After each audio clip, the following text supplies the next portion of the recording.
Hello guys, welcome back to our YouTube channel. ನಾವು ಸುರತ್ಕಲ್ ಸೆರಕೇರ್ ಸೆಂಟರ್ನಿಂದ ಮಾತಾಡ್ತಿದ್ದೇವೆ. ನನ್ನ ಹೆಸರು ಶೋಭಿತಾ. ನನ್ನ ಹೆಸರು ಆಶಿಕಾ. ಇವತ್ತು ನಾವು ವಿಶ್ವನಾಥಪ್ಪ ಅವರ ಮನೆಯಲ್ಲಿದ್ದೇವೆ. ಸೊ ಅವರ ಬಗ್ಗೆ ಹೇಳಬೇಕಾದ್ರೆ 120 ದಿನಗಳಿಂದ ಕಂಟಿನ್ಯೂಸ್ ಆಗಿ ಥೆರಪಿಯನ್ನು ಮಾಡ್ತಾ ಬಂದು ಬೆಸ್ಟ್ ಆಗಿ ಇಂಪ್ರೂವ್ಮೆಂಟ್ಸ್ ಅನ್ನು ಪಡ್ಕೊಂಡಿದ್ದಾರೆ. ಸೊ ಅವರಿಗೆ ಮಾತ್ರ ಅಲ್ಲದೆ ಸೊ ಅವರ ಫ್ಯಾಮಿಲಿಗೋಸ್ಕರ ಥೆರಪಿಯನ್ನು ಯೂಸ್ ಮಾಡಬೇಕಂತ ಸೆರಾಕೇರ್ನ ಪ್ರಾಡಕ್ಟ್ ಅನ್ನು ಮನೆಯಲ್ಲಿ ಯೂಸ್ ಮಾಡ್ತಿದ್ದಾರೆ. ಸೊ ಅವರಿಗೆ ಹಾಗೇನೆ ಅವರ ಫ್ಯಾಮಿಲಿಗೆ ಏನೆಲ್ಲ ಇಂಪ್ರೂವ್ಮೆಂಟ್ಸ್ ಆಗಿದೆ ಅಂತ ಅವರ ಹತ್ರನೇ ಕೇಳ್ತಾ ಬರುವ. ಬನ್ನಿ. ನಮಸ್ತೆ ಅಪ್ಪ. ನಮಸ್ತೆ. ಎಷ್ಟು ಸಮಯದಿಂದ ಥೆರಪಿಯನ್ನು ಪಡೆದುಕೊಳ್ಳಿಕ್ಕೆ ಬರ್ತಾ ಇದ್ದೀರಾ? ಸಾಧಾರಣ ಒಂದು 120 ದಿವಸದಿಂದ ಬರ್ತಾ ಇದ್ದೇನೆ. ಥೆರಪಿಗೆ ಬರೋಕ್ಕಿಂತ ಮುಂಚೆ ಏನೆಲ್ಲ ಪ್ರಾಬ್ಲಮ್ಸ್ ಇತ್ತು? ಥೆರಪಿಗೆ ಬರೋಕ್ಕಿಂತ ಮೊದಲು ನನಗೆ ಅಂದರೆ ಸ್ವಲ್ಪ ಈ ಸೊಂಟದಿಂದ ಸ್ವಲ್ಪ ಕೆಳಗೆ ಉಂಟಲ್ಲ, ಸ್ವಲ್ಪ ಅಷ್ಟೊಂದು ಬಲ ಇರಲಿಲ್ಲ. ಮತ್ತು ಇದು ಎಟನಲ್ ಅಂತ ಒಂದು ಟ್ಯಾಬ್ಲೆಟ್ಸ್ ಬಿ ಪಿಗೆ ತಗೊಳ್ತಾ ಇದ್ದೇನೆ, ಬಿ ಪಿ ಇತ್ತು. ಮತ್ತು ಯೂರಿಕ್ ಆ್ಯಸಿಡ್ ಪ್ರಾಬ್ಲಮ್ ಇತ್ತು. ಮತ್ತು ಸ್ವಲ್ಪ ಒಂದು ಒಬೆಸಿಟಿ, ಸ್ವಲ್ಪ ಹೊಟ್ಟೆ ಸ್ವಲ್ಪ ದೊಡ್ಡದಾಗಿ ಒಬೆಸಿಟಿ ಇತ್ತು, ಪ್ರಾಬ್ಲಮ್ ಇತ್ತು. 120 ದಿನಗಳ ಥೆರಪಿಯನ್ನು ಮಾಡಿ ಏನೆಲ್ಲ ಇಂಪ್ರೂವ್ಮೆಂಟ್ಸ್ ಆಗಿದೆ? ಇಂಪ್ರೂವ್ಮೆಂಟ್ಸ್ ಹೇಳೋದಾದರೆ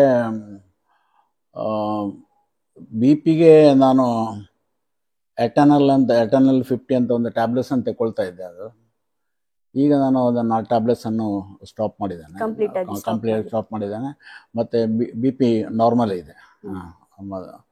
ಮತ್ತು ಯೂರಿಕ್ ಆ್ಯಸಿಡಿಗೆ ನಾನು ಝೈಲಾರಿಕ್ ಅಂತ ಒಂದು ಟ್ಯಾಬ್ಲೆಟ್ಸನ್ನು ಯೂಸ್ ಮಾಡ್ತಾಯಿದ್ದೆ. ಯೂರಿಕ್ ಆ್ಯಸಿಡಿಗೆ ಇತ್ತೀಚೆಗೆ ಟೆಸ್ಟ್ ಮಾಡುವಾಗ 8.4 ಇದೆ.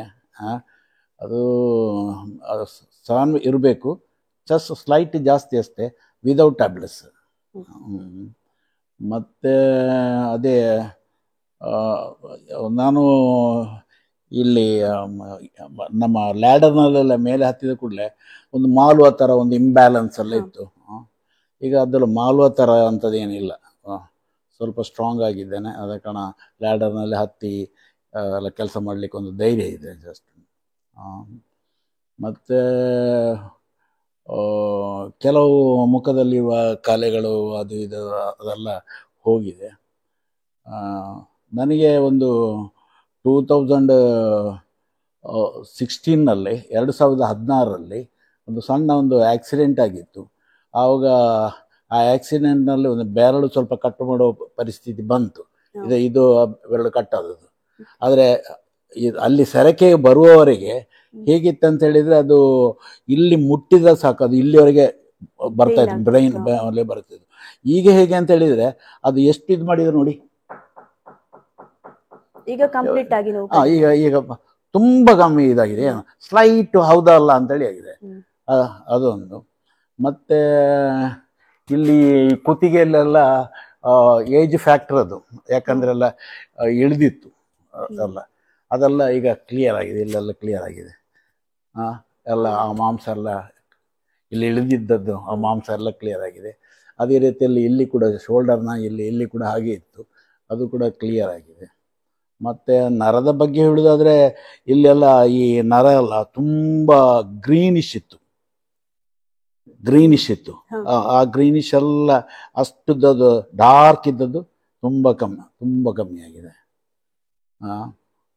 ಹಾಗೆ ಮತ್ತು ಇನ್ನು ಇಂಪ್ರೂವ್ಮೆಂಟ್ಸ್ ಒಂದೊಂದು ಹೇಳೋದು ಅಂತ ಹೇಳಿದರೆ, ನನ್ನ ನಾಲಿಗೆಯನ್ನು ಇದು ಮಾಡಿದರೆ, ನಾಲಿಗೆ ತುಂಬ, ನನ್ನ ಮಿಸ್ಸಸ್ ಕೂಡ ಹೇಳ್ತಾ ಇದ್ರು, ನಿಮ್ಮ ನಾಲಿಗೆ ತುಂಬ ಇಲ್ಲಿ ಕಪ್ಪಿದೆ ಅಂತೇಳಿ.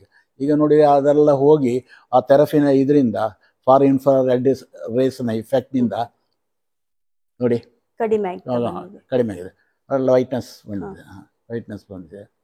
ಮತ್ತು ಇನ್ನೂ ಹೇಳೋದಾದರೆ ಅದೇ ಥರ ಜಾಸ್ತಿ ಹೇಳ್ಬೋದು, ತುಂಬ ಎಲ್ಲ. ಮತ್ತು ಹೊಟ್ಟೆಯಲ್ಲಿ ಕೂಡ ಹಾಗೆ. ಈಗ ನಂದು ಆ್ಯಕ್ಚುಲಿ ನಾವು 42 ಸೈಜ್, ನಂದು 42 ಸೈಜ್. ಅವಾಗಲ್ಲಿ ಬಟನ್ಸ್ ಹಾಕುವಾಗ ಬಟನ್ಸ್ ಎದ್ದು ಹೀಗೆ ಬರ್ತಾಯಿತ್ತು. ಈಗ ತಕ್ಕ ಮಟ್ಟಿಗೆ ಕಮ್ಮಿ ಆಗಿದೆ ಅದು, ಒಬೆಸಿಟಿ ಸ್ವಲ್ಪ ಇದಾಗಿದೆ. ಮತ್ತು 87.5 ಇದ್ದೆ ನಾನು ವೆಯ್ಟ್. 5 kg ಕಮ್ಮಿ ಆಗಿದ್ದಾನೆ, 82. 5 kg ಕಮ್ಮಿ ಆಗಿದೆ.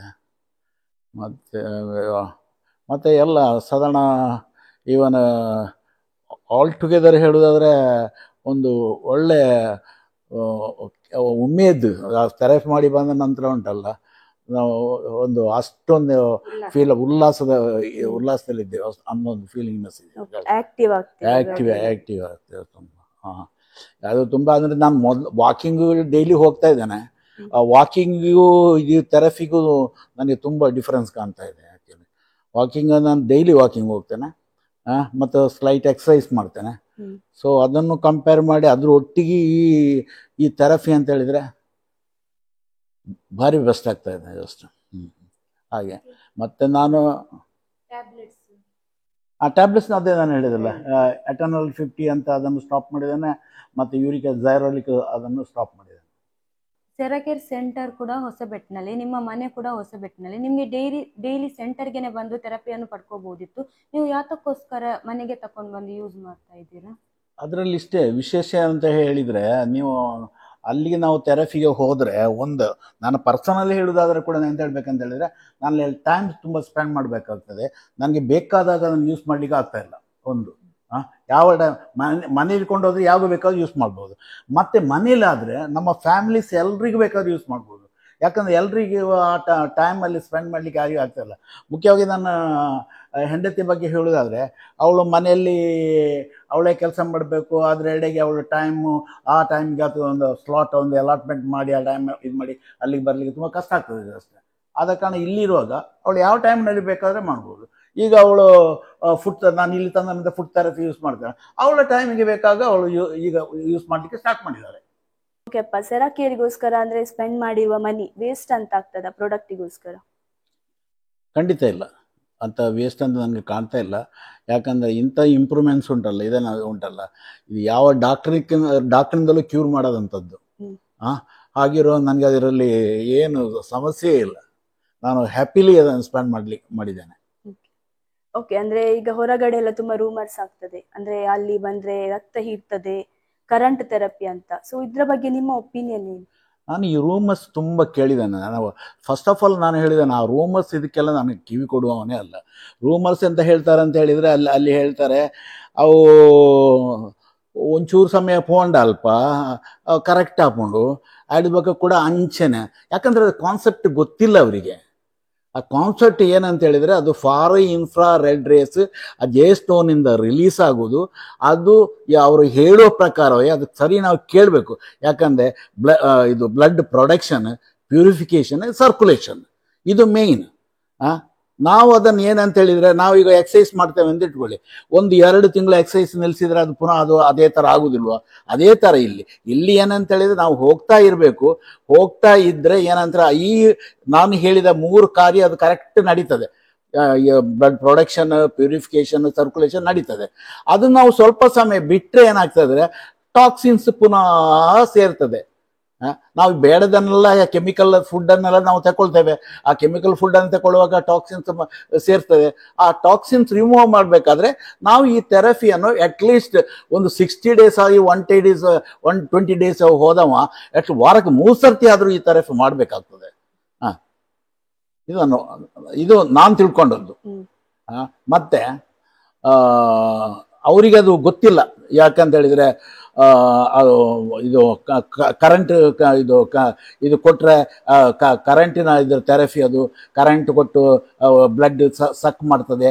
ಹಾಗೆ ಅಲ್ಲಿ AC to DC ಅದು ಸಕ್ ಮಾಡೋ ಪ್ರಶ್ನೆಯೇ ಬರುವುದಿಲ್ಲ ಅದರಲ್ಲಿ. ಅದು ನಾವು ತಿಳ್ಕೊಳ್ಬೇಕು ಅಷ್ಟೇ. ಯಾರೋ ಹೇಳ್ತಾರೆ ಅಂತ ಹೇಳಿಕೊಂಡು ನಾವು ಅದನ್ನು ಹಾಗೆ ನಡೀತದ? ಏನಾಗೋದಿಲ್ಲ. ಅದು ಅಬ್ಸಲ್ಯೂಟ್ಲಿ ರಾಂಗ್. ಅದು ಈ ಕರೆಂಟ್ ಕೊಟ್ಟು ಅದು ಸಕ್ ಮಾಡುವಂಥದ್ದು ಏನಿಲ್ಲ. ಅದು ನಾವು ಹೇಳ್ತೇವಲ್ಲ ಜೇಸ್ಟೋನ್ ಅಂತ ಹೇಳ್ತಾರೆ, ಅವ್ರು ಹೇಳ್ತಾರೆ D ವಿಟಮಿನ್ ರಿಲೀಸ್ ಮಾಡ್ತಾರೆ ಅಂತ ಹೇಳ್ತಾರೆ. ಅದು ನಾವು ತಿಳ್ಕೊಳ್ಬೇಕು ಅಷ್ಟೇ. ವೀಕ್ಷಕರಿಗೆ ಏನು ಹೇಳಲಿಕ್ಕೆ ಇಷ್ಟಪಡ್ತೀರಾ? ವೀಕ್ಷಕರಿಗೆ ನಾನು ಹೇಳೋದು ಇಷ್ಟೇ, ಯಾಕಂದರೆ ನಿಮಗೆ ಸಿಕ್ಕಿದ ಒಂದು ಅವಕಾಶ ಇದು.